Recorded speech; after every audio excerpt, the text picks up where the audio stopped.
Questo devo dire è proprio un giorno di grande gioia perché è un sogno che si realizza veramente.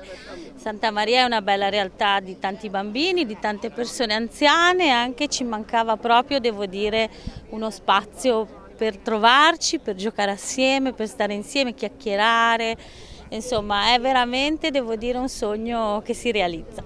Che cosa verrà realizzato in questo spazio verde?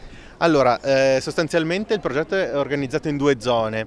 La prima, che è diciamo, nella parte bassa, è costituita da un'area giochi, quindi divisa per fasce di età, per i bambini più piccoli, più grandi, una zona altalene, e invece nella parte alta, e questa parte verrà realizzata dal comune, mentre nella parte alta ci sarà un campo polivalente a 5 con i relativi spogliatoi che invece sarà a parte realizzata dalla parrocchia. La tempistica di questo intervento?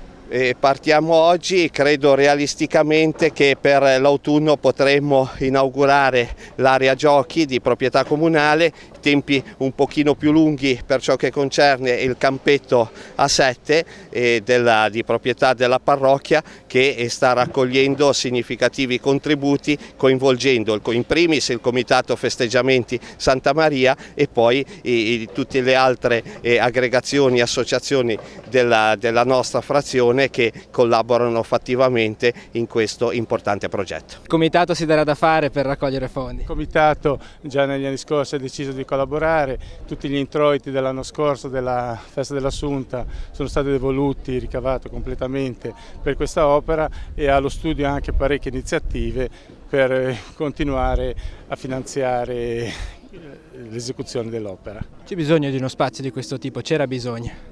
C'era bisogno sicuramente, perché Santa Maria è una frazione grande con tanti abitanti, con tanti bambini, tante famiglie, quindi sicuramente finalmente.